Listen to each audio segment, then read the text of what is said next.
Assalamualaikum warahmatullahi wabarakatuh, teman-teman dimanapun berada yang dirahmati Allah. Untuk penonton baru maupun setia, semoga kalian selalu diberikan kesehatan, kelancaran rezeki, dan kemudahan dalam segala urusan. Selamat datang di channel Pasti Gampang. Hari ini, saya akan membagikan sebuah kisah menarik tentang seekor kucing putih di sebuah desa kecil di Jawa Timur yang secara misterius mengumandangkan azan setiap waktu subuh, membuat seluruh warga desa tersentak, takjub, dan berubah selamanya. Sebelum kita mulai, jangan lupa tuliskan komentar selawat kepada Nabi Muhammad SAW agar kelak menjadi saksi untuk mendapatkan syafaat di akhirat. Jangan lupa juga untuk klik like, subscribe, dan nyalakan lonceng notifikasi agar dakwah Islam semakin tersebar luas dan menjadi amal jariah bagi kita semua. Sekarang, mari kita mulai kisahnya. Udara pagi di desa Karangsari masih diselimuti kabut tipis. Suara jangkrik perlahan meredup, berganti kicauan burung dari kejauhan. Embun menggantung di dedaunan, memantulkan cahaya remang matahari yang belum sempurna terbit. Bu Nur duduk di teras rumah kayunya, memeluk syal usang sambil menyeruput kopi pahit. Di sampingnya, seekor kucing putih bersih sedang melingkar, bernama Si Putih. Kucing itu ia pungut saat masih kecil, tergeletak lemah di tepi sawah. Sejak saat itu, Si Putih tak pernah meninggalkan Bu Nur, seolah memahami setiap gelisah di wajah tuannya. Subuh itu berbeda dari biasanya. Tepat sebelum adzan dari masjid desa berkumandang, terdengar suara lirih namun jelas. Allahu Akbar, Allahu Akbar. Suara itu nyaring, melengking lembut, seperti lantunan yang keluar dari dada manusia yang khusyuk. Bu Nur terkejut, cangkir kopinya nyaris jatuh dari tangan. Ia melirik sekeliling, tak ada siapapun. Suara itu berasal dari arah Si Putih, yang kini duduk tegak, menatap langit gelap dengan mata berbinar. Bu Nur menutup mulutnya dengan tangan, menahan napas yang memburu. Ia bangkit perlahan, mendekat ke arah kucingnya. Si Putih masih dalam posisi duduk, bulunya berdiri, ekornya mengepal kaku. Suara azan itu terdengar sekali lagi, mengalun indah dan sempurna. Seolah datang dari tempat yang tinggi, namun nyata di hadapannya. Lirih Bu Nur, matanya berkaca-kaca. Ia merasa menyaksikan sesuatu yang tak masuk akal, namun menyejukkan hati. Hari itu Bu Nur tidak bisa menyimpan cerita ini sendirian. Saat belanja di warung Bu Yati, ia bercerita dengan suara pelan. "Aku mendengar kucingku mengumandangkan adzan," katanya ragu. Bu Yati terdiam, menatapnya dalam. "Allah sedang menegur kita lewat cara yang tak biasa," ucapnya, lalu beristighfar. Tak butuh waktu lama, bisik-bisik mulai menyebar di sudut-sudut kampung. Nama Bu Nur dan kucingnya mulai dibicarakan, dengan rasa penasaran dan keraguan bercampur. Keesokan harinya, beberapa tetangga pura-pura lewat depan rumah Bu Nur. Mereka melirik ke arah Si Putih yang duduk di bawah pohon mangga. Tak ada yang berani menyapa, hanya berbisik pelan sambil berjalan cepat. Bu Nur mulai merasa tak nyaman, seolah dinilai tanpa dimengerti. Namun ia yakin, apa yang ia dengar bukan hal biasa. Ia semakin rajin salat, memperbanyak zikir, dan memohon petunjuk. Dalam hatinya, ia merasa ada pesan dari Allah yang belum sepenuhnya ia pahami. Di masjid, Pak Maman, ketua RT, mulai mendengar cerita yang sama dari berbagai warga. Bu Nur katanya punya kucing yang adzan, celetuk seorang bapak saat pengajian. Sebagian tertawa tidak percaya, sebagian lagi diam dengan ekspresi serius. Pak Maman tak ingin buru-buru mengambil sikap. Ia memutuskan untuk menyambangi Bu Nur esok harinya. Sementara itu, di rumahnya, Bu Nur mencatat suara-suara itu dengan ponselnya. Tapi entah mengapa, setiap rekaman hanya berisi hening, tak ada suara yang terekam. Subuh ketiga menjadi lebih aneh. Langit tampak lebih gelap dari biasanya, angin berembus lebih kencang. Warga yang biasa ke masjid merasa gelisah tanpa sebab yang jelas. Bu Nur duduk menatap Si Putih yang mulai gelisah, berjalan memutari halaman rumah. Tiba-tiba ia berhenti, mendongak, lalu kembali mengumandangkan azan. Kali ini lebih panjang, lebih syahdu, dan membuat seluruh bulu kuduk berdiri. Tak hanya Bu Nur, 3 tetangga yang kebetulan melintas juga mendengar jelas suara itu. Pak Maman datang pagi-pagi dengan langkah berat dan wajah serius. Ia disambut Bu Nur yang masih mengenakan mukena. Saya cuma ingin tahu langsung, bukan menghakimi, ucapnya pelan. Bu Nur mengangguk, lalu menunjuk si putih yang sedang tidur pulas. Kucing itu, tak seperti biasanya, tapi saya yakin ini bukan sihir, ujar Bu Nur tegas. Pak Maman menatap lekat ke arah si putih, lalu menghela napas panjang. Kalau benar, mungkin ini peringatan, atau ujian, katanya sambil menunduk. Kabar soal kucing yang mengumandangkan azan menyebar seperti angin. Desa-desa tetangga mulai mendengar desas-desus itu. Beberapa pemuda dari dusun Wetan datang ingin melihat langsung. Mereka berdiri di pinggir pagar, membawa ponsel, menunggu keajaiban. Bu Nur hanya bisa tersenyum kaku, merasa rumahnya seperti tontonan. Tapi malam itu tak terjadi apapun. Si putih hanya tidur dan bermain seperti kucing biasa. 2 hari berlalu, dan tidak ada suara azan dari si putih. Warga mulai bertanya-tanya apakah cerita itu hanya hayalan. Beberapa mulai menuduh Bu Nur mencari perhatian. Jangan-jangan dia cuma mau viral, bisik seorang ibu di warung. Tapi Bu Nur tetap tenang, ia tidak membela diri. Dalam hatinya, ia yakin keajaiban bukan untuk dipamerkan. Ia hanya berharap Allah menyingkapkan maksudnya di waktu yang tepat. Subuh keempat datang dengan langit yang cerah dan angin lembut. Masjid sudah dipenuhi jamaah yang berharap mendengar suara itu lagi. Pak Maman berdiri di saf paling depan, menatap tenang ke arah mihrab.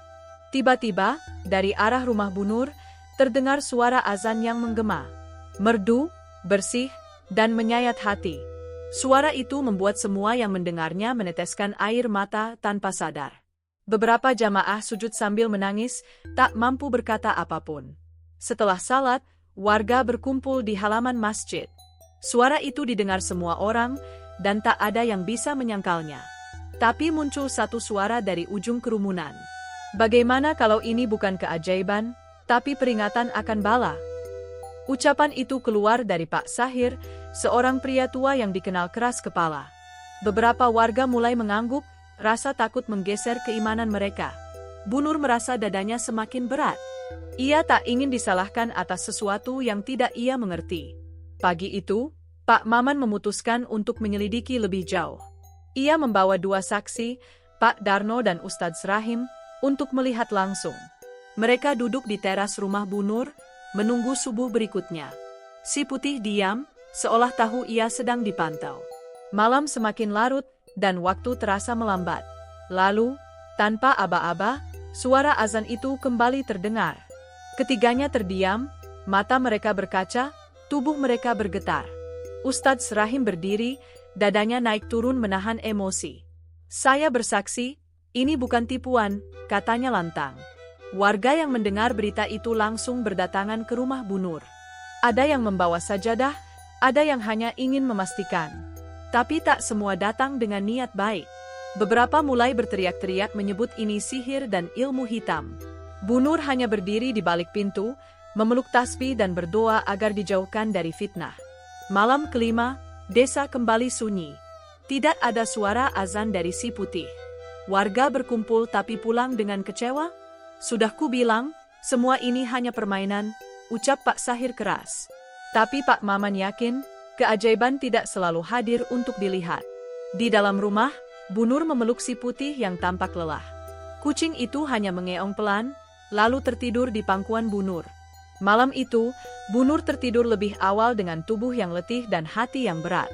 Dalam tidurnya, ia bermimpi berada di tengah hamparan padang luas yang tak dikenalnya. Dari kejauhan, terdengar suara azan, indah dan menggetarkan dada. Ia berbalik dan melihat sosok berjubah putih menggendong seekor kucing. Jaga dia, karena lewat dia, hati yang keras bisa luluh, ujar sosok itu sebelum menghilang. Bu Nur terbangun dengan peluh membasahi wajahnya. Ia tahu, mimpi itu bukan mimpi biasa. Tengah malam, terdengar ketukan di pintu rumah Bu Nur. Ia membuka perlahan, dan mendapati Pak Sahir berdiri dengan mata yang sulit dibaca. Aku ingin lihat sendiri, bukan untuk mencemooh, katanya pelan. Bu Nur mengangguk dan mempersilakan masuk. Di ruang tamu, si putih duduk tenang, memandangi Pak Sahir dengan tatapan kosong.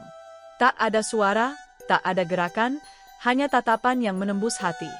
Pak Sahir menunduk, dadanya terasa sesak tanpa sebab. Pagi harinya, Desas-desus bahwa Bu Nur memelihara jin mulai menyebar cepat. Di warung, di sawah, bahkan di musola, semua membicarakan hal yang sama. Sebagian warga menghindar jika berpapasan dengannya. Si Putih mulai dianggap sebagai sumber keburukan. Bahkan anak-anak dilarang bermain di dekat rumah Bu Nur.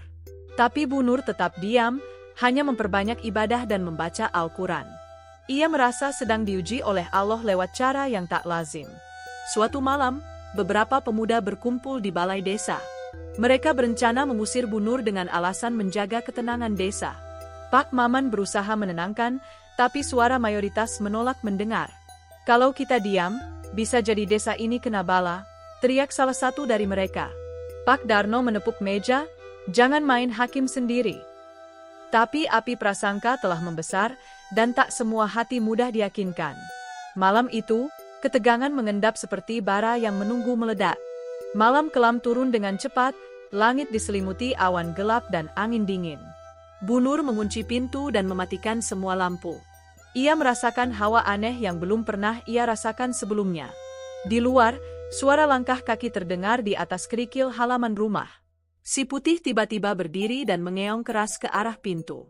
Tak lama kemudian, suara azan berkumandang dari dalam rumah, lebih lantang dari sebelumnya.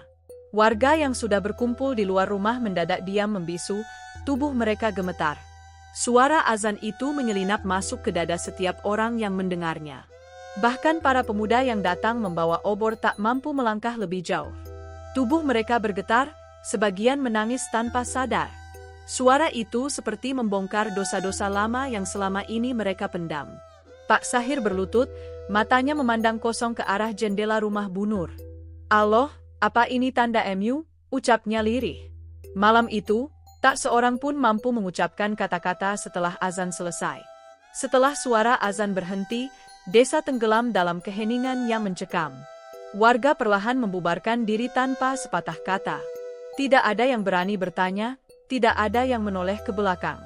Bu Nur duduk di ruang tengah, si Putih mengeong lembut lalu tidur di pangkuannya. Air mata Bu Nur mengalir pelan, bukan karena takut, tapi karena haru. Ia tahu, keajaiban tidak datang tanpa maksud. Dan malam itu, semua telah menyaksikan tanda yang nyata. Esok paginya, Pak Maman mengetuk pintu rumah Bu Nur sambil membawa beberapa warga. Kami datang bukan untuk menghakimi tapi untuk meminta maaf, katanya. Bu Nur tersenyum lembut, lalu mempersilakan mereka masuk. Warga duduk bersila di ruang tamu, suasana hening penuh hormat. Pak Sahir menatap si Putih lalu menunduk dalam. Saya yang paling lantang menuduh, tapi saya juga yang paling duluan menangis, ucapnya sambil bergetar. Hari itu, angin di desa Karangsari terasa lebih hangat dari biasanya. Siang itu, sebuah mobil hitam berhenti di ujung jalan desa. Dua orang lelaki turun, mengenakan baju koko dan peci putih bersih. Mereka memperkenalkan diri sebagai utusan dari pondok pesantren besar di Jombang. Kami dengar soal kucing yang adzan dan ingin menyaksikannya sendiri, ujar salah satunya. Pak Maman menyambut dengan hati-hati, lalu mengajak mereka ke rumah Bu Nur. Di ruang tamu, keduanya duduk tenang, memperhatikan si Putih yang tidur dengan damai. Kami tidak mencari sensasi, hanya ingin memahami tanda-tanda zaman, ujar lelaki tua berjanggut putih itu. Malam itu, kedua tamu dari pesantren memutuskan menginap di rumah Pak Maman. Mereka meminta agar esok subuh bisa bersama-sama menyaksikan langsung si Putih. Bu Nur menyiapkan tempat khusus untuk si Putih dengan alas kain putih dan air minum bersih. Malam terasa panjang, tidak ada suara kecuali desir angin dan detak jam tua di dinding. Semua menunggu subuh dengan napas tertahan. Di luar, langit tampak lebih cerah dari biasanya. Seolah sesuatu besar akan terjadi. Saat fajar merkah, rumah Bu Nur dipenuhi suasana hening yang luar biasa. Tiba-tiba, si Putih berdiri, menatap ke langit yang mulai berwarna jingga. Tanpa aba-aba, suara azan kembali terdengar dari mulut seekor kucing mungil. Suaranya tidak seperti sebelumnya, lebih dalam, lebih menggema. Para tamu dari pesantren terdiam, mata mereka berkaca-kaca. Allah, suara ini menembus dada kami, ujar salah satunya, gemetar. Warga yang ikut berkumpul ikut bersujud, larut dalam tangis. Setelah azan berakhir, lelaki tua berjanggut dari pesantren berdiri perlahan. Ini bukan tentang kucing, ini tentang hati kita, ucapnya penuh makna. Ia melanjutkan bahwa Allah bisa menyampaikan peringatan melalui apa saja. Kadang bukan ulama yang menasihati, tapi makhluk kecil yang dianggap hina. Lanjutnya, warga menunduk, merasa disentil oleh kata-kata itu. Bu Nur meneteskan air mata, hatinya terasa lapang untuk pertama kalinya. Si Putih mengeong pelan, lalu melingkar di pojok ruangan. Sejak malam itu, desa Karangsari berubah perlahan. Warga mulai lebih rajin ke masjid, terutama di waktu subuh. Ngaji malam kembali hidup, zikir dilantunkan lebih khusyuk dari sebelumnya. Bahkan anak-anak mulai mengaji bersama Ustadz Rahim setiap sore. Pak Maman menyumbangkan karpet baru untuk musola. Pak Sahir tak lagi keras kepala, malah sering terlihat membersihkan pekarangan masjid.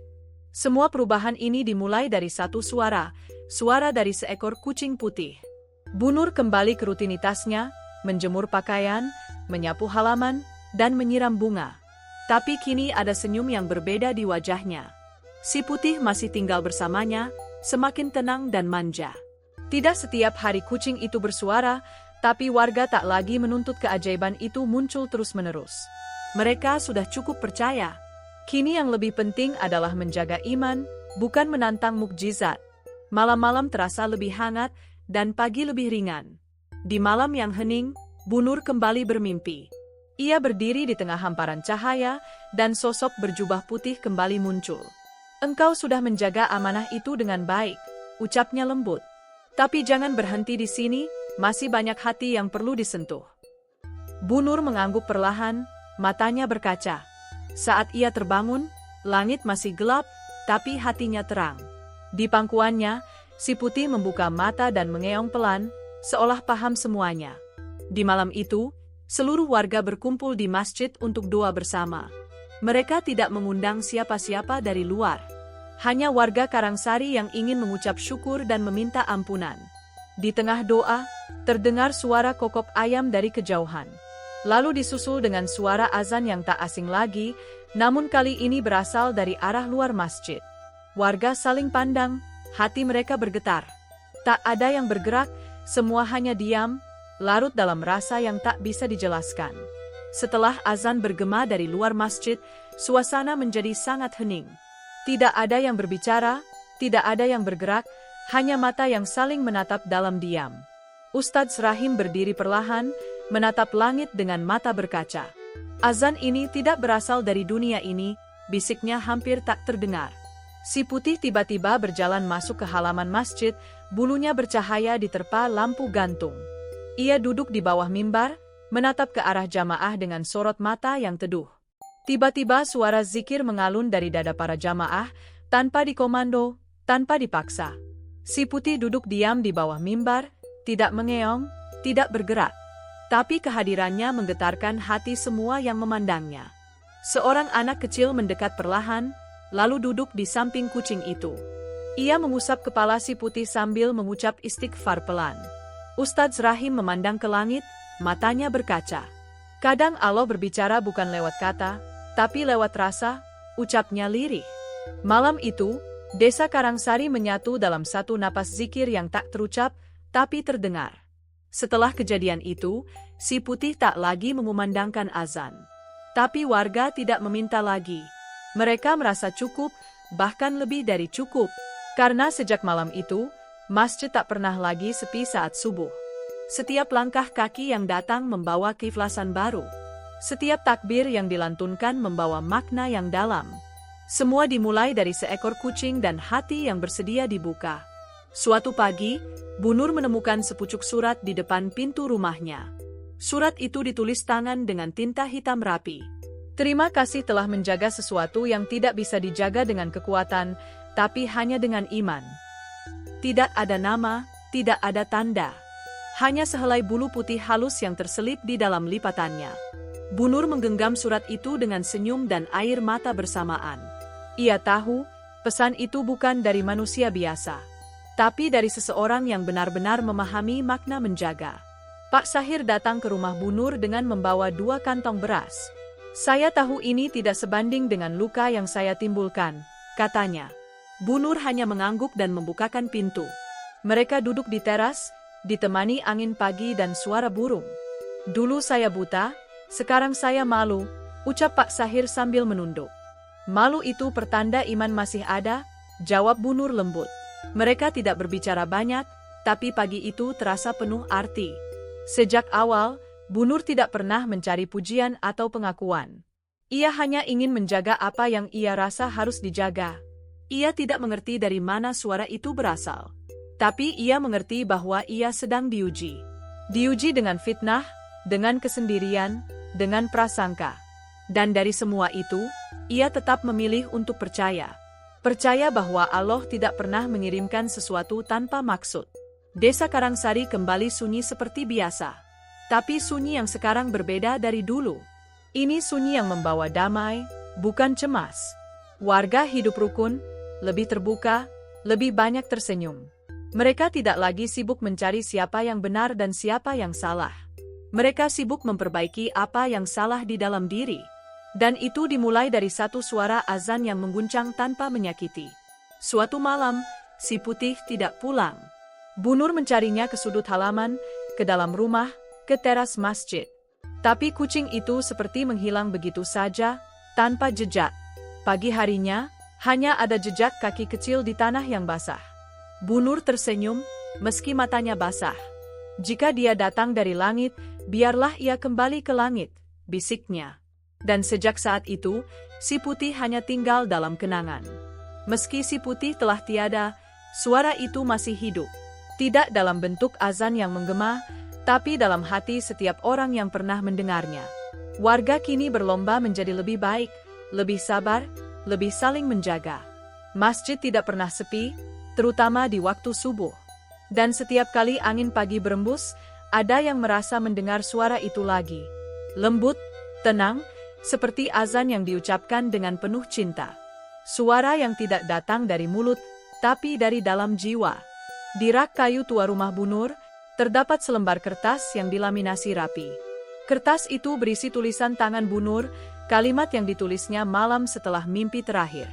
Jika Allah ingin mengingatkan hambanya, dia tak perlu megah dan hebat.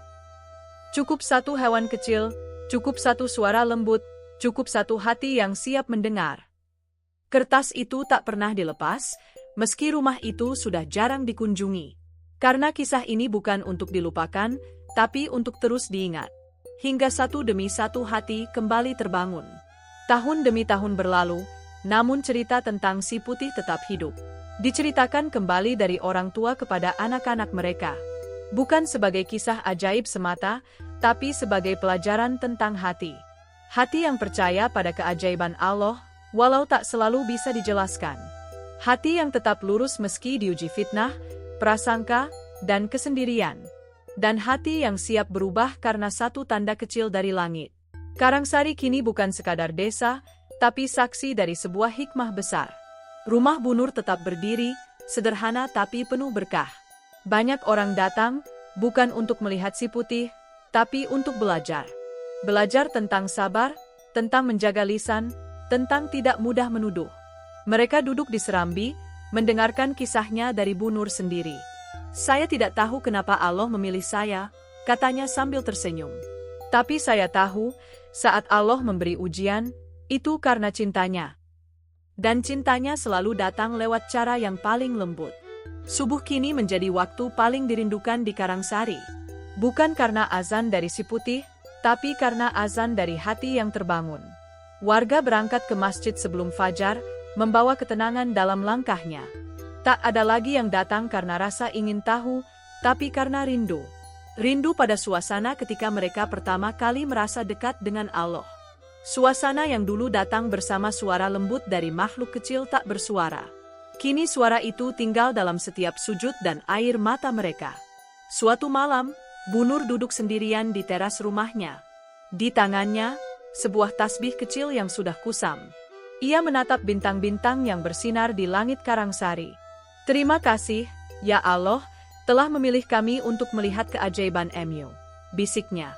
Lalu ia berzikir pelan, menyebut nama-nama Allah dengan penuh cinta. Di kejauhan, angin berembus lembut, seperti membalas doanya. Dan malam itu, Karangsari kembali damai dalam dekapannya. Sesungguhnya pada penciptaan langit dan bumi, dan silih bergantinya malam dan siang, terdapat tanda-tanda bagi orang yang berakal. Yaitu, orang-orang yang mengingat Allah sambil berdiri atau duduk atau dalam keadaan berbaring dan mereka memikirkan tentang penciptaan langit dan bumi. Seraya berkata, "Ya Tuhan kami, tiadalah Engkau menciptakan ini dengan sia-sia. Maha suci Engkau, maka peliharalah kami dari siksa neraka." Surat Ali Imran 191-91. Dan tidak ada seekor binatang melata pun di bumi melainkan Allah lah yang memberi rezekinya. Dan Dia mengetahui tempat berdiam dan tempat penyimpanannya. Semuanya tertulis dalam kitab yang nyata. Surat Hud 6. Karena Allah lah yang menciptakan makhluk besar maupun kecil dengan hikmah yang tersembunyi. Dan lewat makhluk kecil, Allah kadang menitipkan pesan yang paling besar. Sesungguhnya di dalam tubuh ada segumpal daging. Jika ia baik, maka seluruh tubuh akan baik. Dan jika ia rusak, maka seluruh tubuh akan rusak. Ketahuilah, itulah hati. Hadis riwayat Bukhari dan Muslim. Maka barang siapa yang hatinya terbuka oleh satu kejadian, dia lebih beruntung dari 1000 yang hanya menyaksikan tapi tak tersentuh. Akan datang kepada manusia masa-masa penuh fitnah, di mana orang yang bersabar dalam agamanya seperti menggenggam bara api. Hadis riwayat Tirmidzi. Dan Bunur adalah salah satu dari mereka. Ia menggenggam bara itu tanpa membakar orang lain, tapi dengan sabar, menyalakan cahaya dalam kegelapan. Kisah ini mungkin telah selesai ditulis. Tapi di hati orang-orang Karangsari, ini adalah awal dari perubahan. Perubahan cara berpikir, cara merasa, dan cara mencintai Allah. Si putih memang telah tiada, tapi keajaibannya masih hidup dalam setiap langkah ke masjid. Dan setiap subuh yang tenang, selalu menyimpan bisikan. Ingatlah, Allah bisa berbicara lewat siapa saja, bahkan seekor kucing. Subhanallah, sebuah kisah yang bukan hanya menyentuh hati, tapi juga membuka mata kita bahwa Allah bisa menunjukkan kebesarannya melalui apa saja, bahkan dari makhluk kecil yang sering kita anggap sepele. Semoga kisah ini bisa menjadi pengingat bagi kita semua untuk senantiasa menjaga hati, memperkuat iman, dan tidak mudah berburuk sangka terhadap sesama. Terima kasih telah menonton hingga akhir. Kalau kalian merasa kisah ini bermanfaat, jangan lupa untuk like, tuliskan komentar selawat, dan subscribe channel ini. Dengan begitu, kita bisa terus berbagi cerita-cerita penuh hikmah dan menyebarkan dakwah Islam ke lebih banyak orang. Karena satu klik dari kalian, bisa menjadi amal jariah yang terus mengalir pahalanya. Sampai jumpa di kisah penuh pelajaran berikutnya. Wassalamualaikum warahmatullahi wabarakatuh.